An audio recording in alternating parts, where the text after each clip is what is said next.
Hey everyone, it's Cathy Zielske. Welcome back to my channel and the craft/dining room. My year of the stencil continues today. I've got a really fun project featuring some new products from Waffle Flower Crafts that include an awesome stencil and a die and some stamps. I don't think there's anything else to say. Should we just do it? That card project is coming up next. So here's a look at the card I'll be creating in today's tutorial, and I just think this is a cheery card with a wonderful background and this ginormous hope. And I don't know about you, I think we need more big hope. So let's take a look at the products I'm using today. I've got this brand new stencil, this raised stencil from Waffle Flower, and then I've got this stamp set called Oversized Hope. Big hope word. And there is a big hope die. Now I'm going to use them both the hope stamp and the die, but all these great sentiments for encouragement. I'll be using pixie spray to hold my stencil down while I do some ink blending. And of course, I've got a few blender brushes that I will be using to apply my ink. But first, the pixie spray. So I usually spray this in a box off camera, and I'm not going to actually spray here, but you just spray a light coating over the stencil, let it sit for about a minute, and then it's ready to go. And it creates this sort of low tack adhesive bond, but it's not going to muck up your paper, and it's actually going to stay in place really well.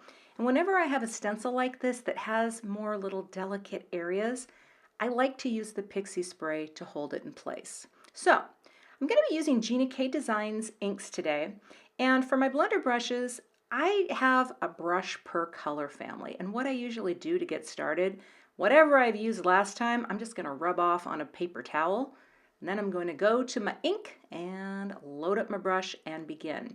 I don't often wash my brushes between ink blending because I don't really think you need to, and these brushes I only use with dye inks. So I'm going to start in the middle here and start adding some color through the stencil. What I want to create is a partial rainbow of just cool tones in the rainbow. And so I'm just going to do some greens and blues and purples. The next color is Jellybean green, and I don't need to bother cleaning off my brush because it's a darker shade. But I am kind of putting my index finger right into that center of the stencil because I don't want the color to jump across that center and show up on the other side. I'm just ink blending, right? So simple. And you just kind of keep going until it looks how you want it. I decided to grab that other color, the lighter one, which is the Applemint, load up a little bit more just because it was feeling a little washed out, and I deepened it towards the center and then just sort of faded it out. The next color is Ocean Mist. I'll just rotate my stencil here and ink blend. And overlapping a little, I love doing that because it creates kind of a third transition color between the two colors. I think that looks so pretty. But again, just a little darker towards the center and a little lighter on the outside. The last color I'm using for blue is Turquoise Sea. Now this is a much darker color, and so I'm using a little bit of a lighter hand here. But again, just trying to create a little bit of variation between the Ocean Mist and the Turquoise Sea. For my purple, I'm using Wild Lilac. A lot of times when I create some sort of rainbow blend, oftentimes purple gets the short end of the stick, and I run out of space, but not on this one. Not on this one. When we're starting in the middle of the rainbow, purple will have its day, and as it should. It's a beautiful color. But I'm just doing one here, and it's time for the peel and reveal. Ah, isn't that pretty? Just a cool toned fan of rainbow goodness. Now, here's the next step. I'm going to place the stencil down right in the center again, but just a little bit offset from where I blended. Press that down. And all I'm going to do is take whatever ink is left over on my brushes. For the most part, I have to load up a little more green, but I just want to add a little bit of light color over what I've already stenciled. So I'm taking a little more of the Jellybean green, tapping a lot of it off, but then coming in with a light hand and just adding more color, just so that we get rid of most of the stark white. And I guess I could have done this without the stencil, but I just thought with the stencil, it kind of had a cool look, right? You're going to get some layers in there. Isn't that cool? I love it. Now, moving on to the next step. Time to die cut. Now I think that this hope is going to look really cool, sort of offset, so I'm going to crop this a bit, right? I'm going to trim this panel down. I thought it would be kind of cool to use glitter cardstock. The cool tone of the silver glitter with the cool tones of that fan of color, I think is going to look great. So I'll go ahead and run that through my Gemini Junior off camera and reveal the cut. And oh my goodness, that machine cuts like butter. Butter, as my friend Laura Basson would say, but it really does. It cuts so beautifully, and I didn't have to crank it at all. So I'm also going to cut out 3 more hopes in white so that I can create a little dimensional greeting. I'm going to spray a little adhesive on the back of all the pieces to glue them together. I do that off camera in that same little cardboard box, and then I'll bring them in one at a time and glue and stack.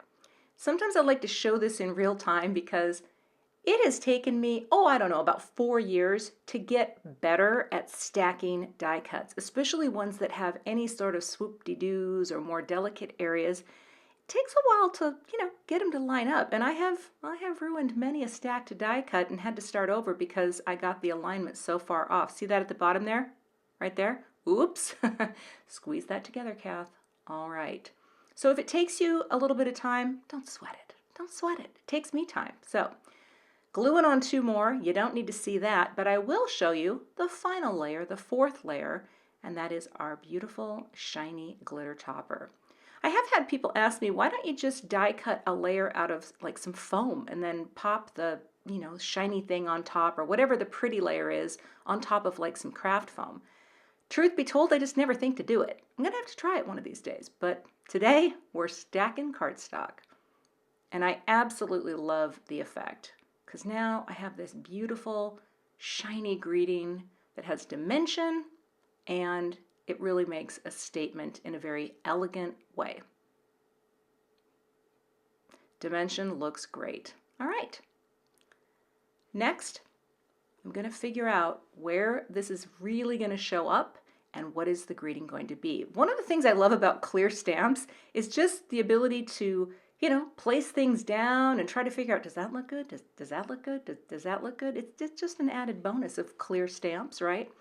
And I'm going to trim this down. So I'm going to use one of my Waffle Flower A2 layers dies, one of my most used die sets.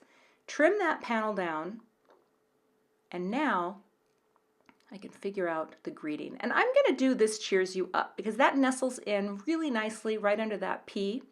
So I'll bring out my MISTI, get it all positioned in here, right? Line that up, make sure it's straight. Pick up the stamp with the MISTI door. And of course, reposition the cardstock because anytime it moves, you want to get it right back in the corner. And I'll ink it up with some black onyx ink from Gina K Designs. Get that inked up and press. I'm going to use my fancy Debby tool. And this tool is linked below. Her husband is making these, and it really helps if you have wrist pain when you're stamping, which is something I do, but less so now. Stamped it twice, and that looks great. All right, getting closer. Next, I'll score my card base. This will be a USA 2, so that will be 4 1/4 wide by 5 1/2 tall. Give that a nice press, and then of course I like to tape my card bases closed. You can also use a little repositionable adhesive, but I don't want them to pop open when I'm, adhering my elements.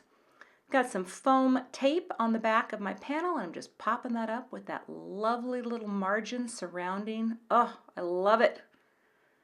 Now I'm going to use Connect glue to adhere the dimensional hope because I don't like spraying spray adhesive when I've already got something that looks really good. I just hate to think that the spray adhesive is going to maybe get on top of the glitter and then all will be lost. Then we will have no hope. Liquid glue gives me hope. Plus you can kind of wiggle it and get it right into the right place, and then you are golden, or in this case, silver. To finish off this card, I'm going to add 3 groupings of sequins. Now I've got 2 in each group, but 3, the total of the grouping. That's a nice number in design, and all of the sequins are placed in such a way that they have a direct relationship to the big hope, right? There's nothing floating out in the ether.